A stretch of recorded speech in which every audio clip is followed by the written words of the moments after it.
All right, fans, my guest at this time is the very controversial host of Piper's Pit. He is from Glasgow, Scotland. His name, Howard, just a second. Could you hand me that chair?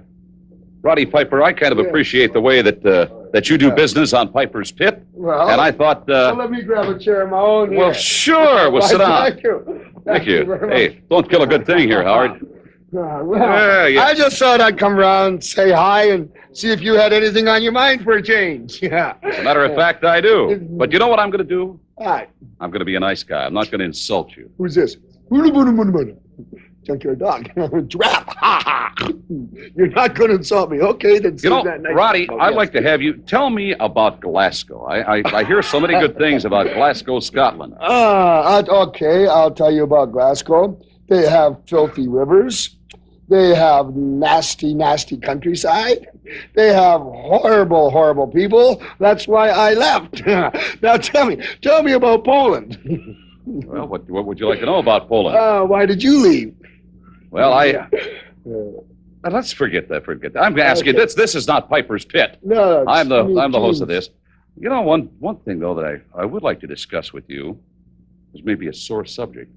Is a gentleman by the name of... I know Hot Rod's been tired lately.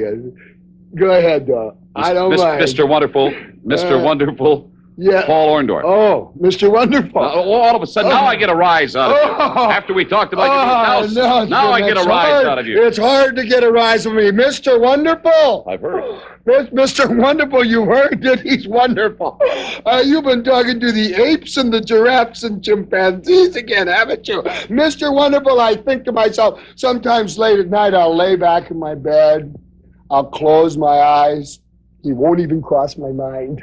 Not a damn thing about him. The other day, though, I was in a store, people were talking, never mentioned his name. Are you starting to lose your hair?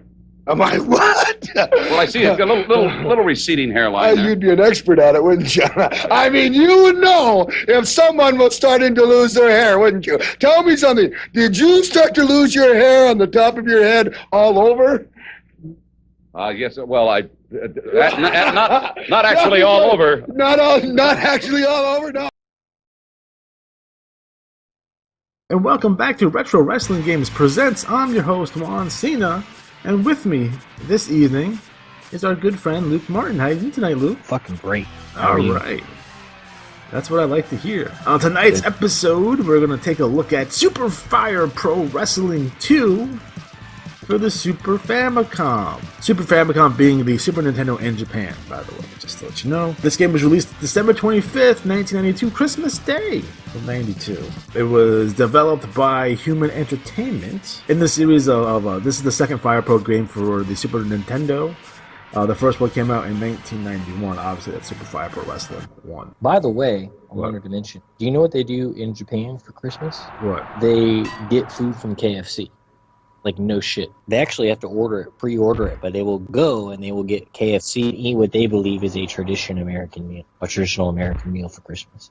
Nice. And also they do weird shit with Santa, but that's what the Japanese think. Like a tug and rub? I mean, I think they do that at any time. But no, they have like a Japanese Santa, but he doesn't like deliver gifts or anything. But they like use him kind of like Coca-Cola, like as advertising. Okay, yeah. So he just does random things, but yes, it's very weird. But yeah, they do KFC of all the things. They have KFC over there, and they think that's like traditional American food. So that's what they get on Christmas because they obviously don't sell. You ever had the Georgia Gold yet? I haven't, though. Ric Flair's told me that I should get it. Well, Enzo made me get it because he made it sound so good, and I got it and I actually liked it. Are you talking about Enzo Amore? Yeah, he was on one of the KFC commercials for Georgia Gold. Well, that's regrettable because he's evidently a rapist and child molester or something. So. Allegedly. I'm pretty sure he. Allegedly. Pretty sure. I'm not going to get sued by Enzo Amore. He lives by my house, probably. So the roster for Fire Pro Wrestling 2 is as follows. We have Akira Taue. We have Onita, Kawada, Jushin Thunder Liger, Tenryu, Fujinami, Hashimoto, Funaki, Tiger Jeet Singh, Riki Shoshu, Fujiwara, Great Muta, Masawa, Inoki, Dr. Dusty Williams, Bam Bam Bigelow, Chono, Dick Verge, Terry Gordy, Jumbo Shruda, Abdullah the Butcher, Akira Maeda, Big Van Vader, and Hulk Hogan. Now there are some bosses in this game as well. There are Keijimuto, Dynamite Kid, and Tiger Mask. So that is 27 playable characters in 1992. Again, back in the day, we were so used to having 12, maybe 14 characters, and this game has 27.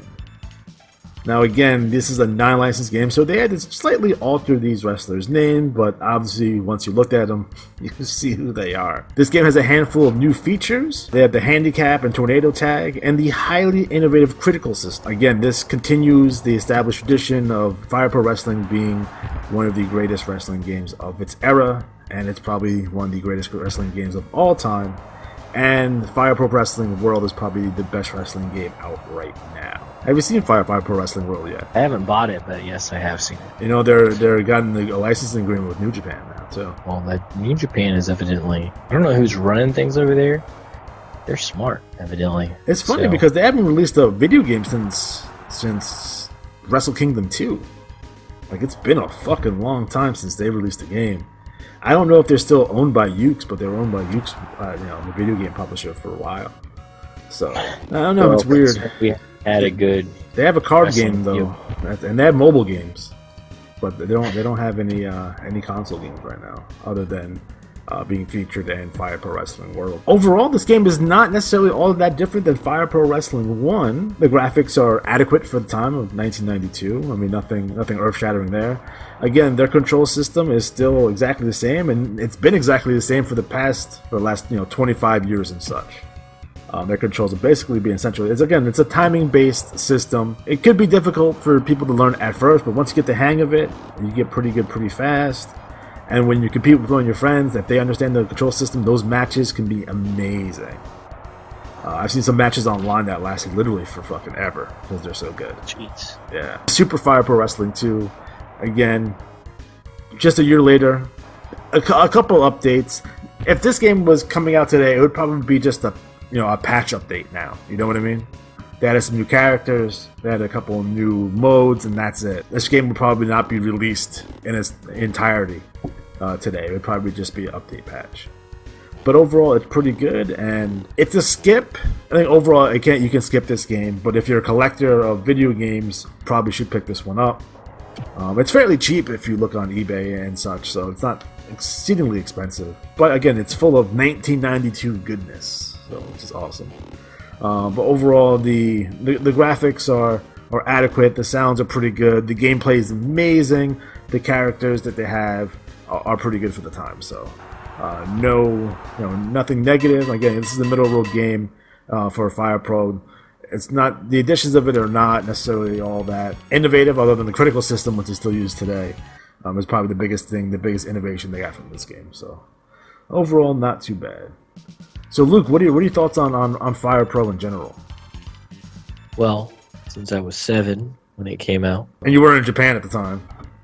I was not in Japan at the time, unfortunately. I think the biggest thing for me is just the Japanese wrestling and that type of era. It's so interesting to look back at that and see all the talent that they had that eventually went on to do such great things beyond that. And just how different it was. If you look at Japan in 1992 versus the United States in 1992, the difference in wrestling and the way that it was perceived, and also the level, if you look at like what Hogan was doing in Japan versus the United States. Or would you say that Japan was 10 years ahead of the United States at the time? I would say that continues to this day. I would say that Japan almost sets the trend for where the wrestling world is going to go as far as the people that they sign, because they're signing the people that have the most talent. I think that Japan does a better job, at least, especially at that time, of developing people from wherever they were at. Like, so, in the United States, you had to be, 6'5", 250 pounds to even get a hope. But in Japan, you could, you could get away with stuff so that you couldn't in the United States, and their just expectation of your athletic ability. So it was less about the kind of pomp and circumstance and theatrics and more about the actual wrestling and stuff like that. So I think, and even if you look at the stars of today, they all started in Japan. AJ Styles, Shinsuke, a lot of people have come from that, but it's just because that's the Japanese expect a little bit more athleticism, and they're not so much about the other stuff that goes along. Like, the story complements the wrestling instead of the wrestling complementing the story. Right. I feel like in the States, especially today, that wrestling, the matches are for the storylines. Where in Japan, the storylines are made to add some more emotion to the matches, and I think it's backwards, here right now. So right, and you get into that a lot, but I think that too, they have a greater reverence for your ability to do more athletically than they did in the States. And it's 1992, so it's basically the 80s. So they were kind of coming down from that 80s hype in the United States, whereas in Japan, they wasn't really affected by the boom like it was here in the United States. No, because I understand too, post, I would say 86-ish, right? The WWF stopped using Japanese stars. I would say, it wasn't all in one shot, but you look at pre-Hogan, you're talking Backlund era WWF, you would see on a fairly consistent basis Tiger Mask and Antonio Inoki and Fujinami, pretty regularly, especially at MSG house shows. And in terms of the NWA, you would pretty regularly see Giant Baba. He was in Crockett Cup. You would see Muda before he was Muda. You would see Onita in Memphis. You would see these guys in the United States during that era, and then at a certain point, I would say 1986, 1987, you start seeing less and less and less of them. And you wouldn't see them at all in WWF. You would see them more in the NWA, but it was oh my God, it was like the only Japanese wrestler that had in the early 90s was Sato from Orient Express, and that was it. There was no one else until Hakushi, 1995.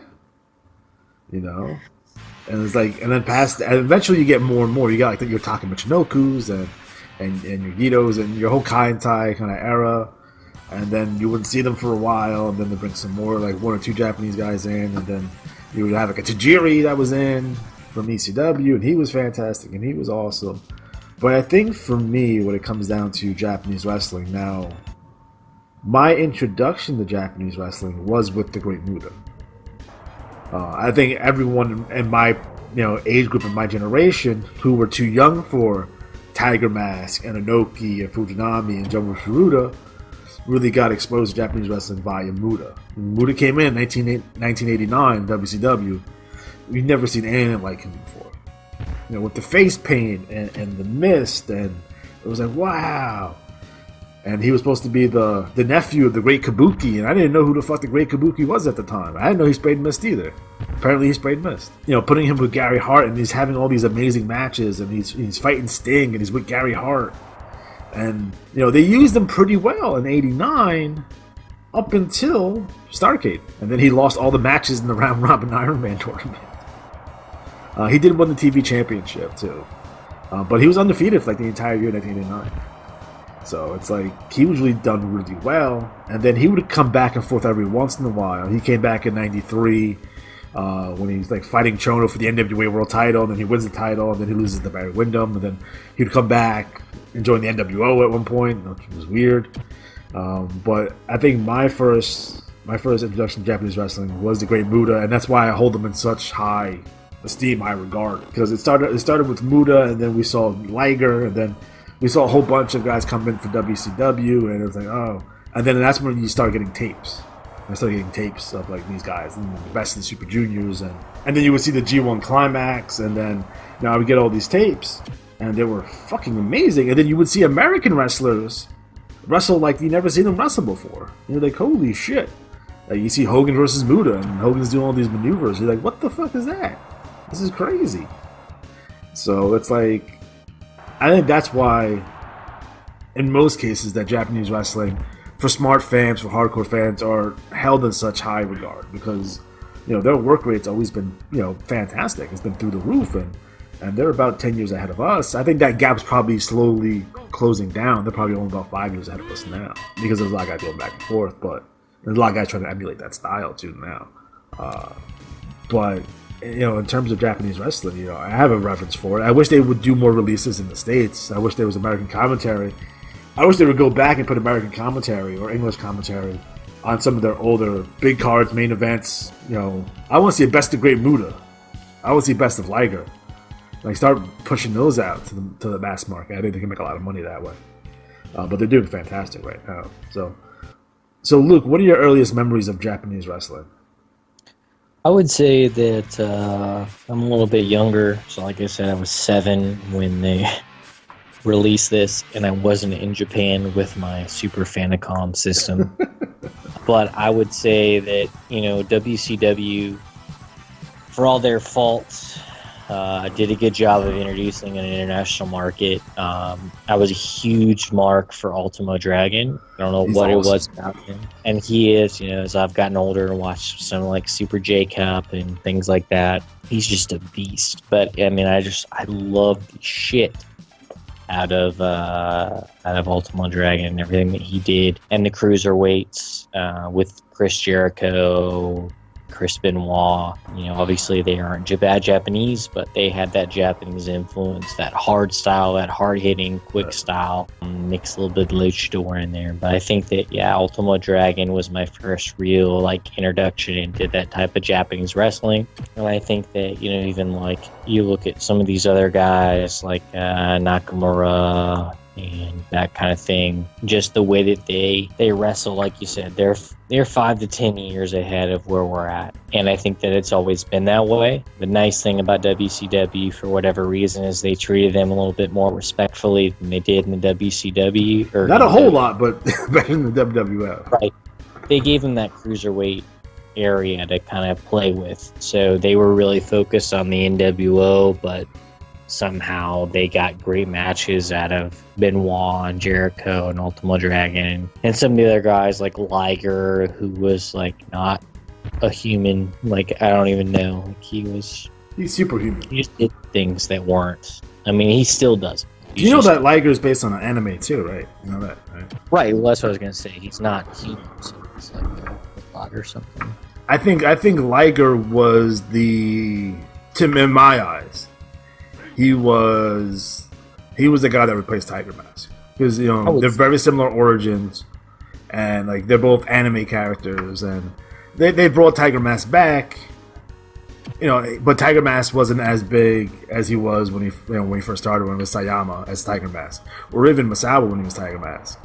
So some of these other guys have been Tiger Masks, but I don't think they've been pushed to the top of the card influence that Sayama had. But I think the successor to Tiger Mask is Liger, because he's doing amazing shit. He's still doing amazing shit. I just think it was the work rate, the skill, the different moves. I mean, because you were looking at some of the older guys. I mean, they're not doing anything. They're just doing basic ass shit. Whereas you have the guys that had the white guys, the Canadians that had been in Japan, and then the guys from Japan, they were just doing amazing shit, and it wasn't anything like what the main card was like. So, yeah, they were the second match on a Nitro, but it just had something. It'd be match of the night, too. It'd be the first hour of Nitro was fucking amazing. Right. So, I mean, you got to see Super Calo versus El Dandy. Yeah, and you were seeing stuff, and I don't know. And then now with the rise of New Japan, especially, I think that turned me on the most to Japanese wrestling was just watching Nakamura Styles match. I mean, that shit, I watched it on YouTube, and it just blew me the fuck away. Just the way, there was just, I didn't know shit about as far as this cycle, but just the way that match went, the fact that they're gonna put it on WrestleMania just shows you how awesome it was when they fought. So you don't think AJ's gonna drop the belt to Fastlane to John Cena? If that shit happens, Well, okay, look, I'm in Mississippi right now, and they advertised AJ Styles versus Nakamura for WrestleMania. Okay. So obviously that shit's not gonna happen.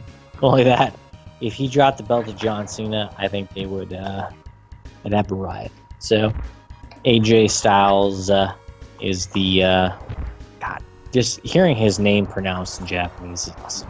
Let me ask you a question. Let me ask you a question. Do you think when it's all said and done that Nakamura will be the most recognizable Japanese wrestler in the United States of all time? Him or Asuka? Yeah, I think they're gonna be one, two, and they're gonna be interchangeable. Especially if Nakamura wins that belt at WrestleMania. I think he'll be more known to American fans than even like Muda. I think that their match, whoever wins at WrestleMania, will probably steal the show. Oh, because their Wrestle Kingdom match was like fucking like it was amazing. Like Okada Tanahashi was good, but their match was something different, and the respect they showed each other was fucking awesome. And I think at the second round, I mean, they're gonna go for that 5-star rating like they got. So I think that they're gonna. I don't know. There's something special about if you're a Japanese wrestler and you can get people to chant your fucking music after it shuts off. You're obviously doing something right. Again, he's not the best guy in the mic, but he has such a natural charisma. Yeah, I don't know what it is about him. He's fucking weird as shit. He's fucking cool, dude. Like, I don't know what it is. You noticed the WWE did not fuck with him. They left him as he was. That's a smart. They didn't try to put him in a stereotype role. They didn't try to do anything stupid with him. They left him as he was, and that's smart. He is the Michael Jackson of wrestling. Like, he's weird as fuck, but he's cool as shit. Like, and he just is. And they just abided that, and I'm okay with that. And I'm kind of happy that Vince is going away because Triple H seems to understand that if it's not broke, don't fix it. So it wasn't like he changed Samoa Joe or AJ Styles, and he just signed Ricochet, and Ricochet is coming out as Ricochet, so I'm assuming he's going to be Ricochet and not something else. You know what I mean? Right. It's like I think Daniel Bryan would have got over more if he was just used his regular name, Bryan Danielson. Like, why did that have to change? And I think Punk opened the door because Punk was like, I'm keeping my name. Let's not talk about CM Punk because it makes me sad. He's going to be at All In Chicago. I know it. He's going to be there. He's the bear. He's the drug-free bear. He needs to be... God, I love CM Punk. Like, I just love him to fucking death. Even though he's the biggest fucking asshole on the planet Earth. I'm okay with him being a dick because if he wasn't a dick, he wouldn't be CM Punk. I think he's responsible for the way the product is today. I don't think Joe would have got a job. I don't think Kevin Owens would have got a job. I don't think Sami Zayn would have been there. I don't think any of those guys would have ended up there. But I think he broke the mold and really kind of busted down the doors for these guys. CM Punk is the only reason that I even gave a fuck about wrestling. Yeah. And I came back to it, and then he left. But he was the reason that I came back to wrestling because he was just brilliant. Like, just even seeing clips of him, like, doing shit, he was just so good. He was just so good at what he did, especially being a heel. Like, I just watched something where he was doing his Jeff Hardy impression. Yeah. He did that too in Ring of Honor with Christopher Daniels. He did the same exact thing. Well, that his whole, like, Punk thing where he's going to leave with the title was all based off his Ring of Honor work, but he was just so good. And obviously sometimes he wasn't the best worker. Like, he was kind of sloppy sometimes, but at the same time, he was just so good psychologically and on the mic. And, like, if you haven't watched John Cena versus CM Punk at Money in the Bank, you should probably do that right now because it's the most a crowd has ever been into a match I've ever seen. Like, it was in Chicago. Loved him. Like, they would have killed John Cena if he had won that match. Like, I'm pretty sure he would have. You wouldn't have made it out of Chicago alive. No, because and then just the kiss, like, he blew the kiss to John. great, and the WWE finally went with like what should happen, and that was. Just I remember that he took a Twitter pic. He ran all the way home because he lived like down the street, and like in his gear.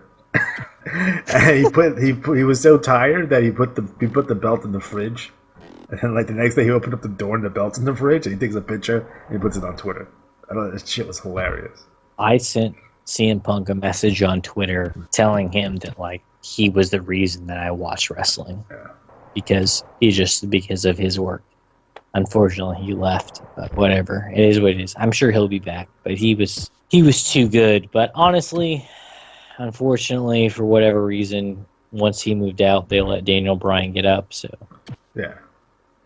And unfortunately, they won't let Daniel Bryan wrestle, but hopefully he'll get out of Wisconsin, wrestle in New Japan. So. And I wonder how Asuka kind of measured up to some of the women of the Japanese wrestling past, because there have been some amazing Japanese wrestlers. You got the Crush Gals, you got Remy Toyota, you got so many legendary female performers, and I wonder how she stacks up against them. I don't know. Bull Nakano and all that other shit, because those All Japan women back in the day were more innovative than the men in Japan back in the day. Like, they're doing crazy shit. Like, I would say that All Japan women in like 1984 is still more innovative than women's wrestling in 2018.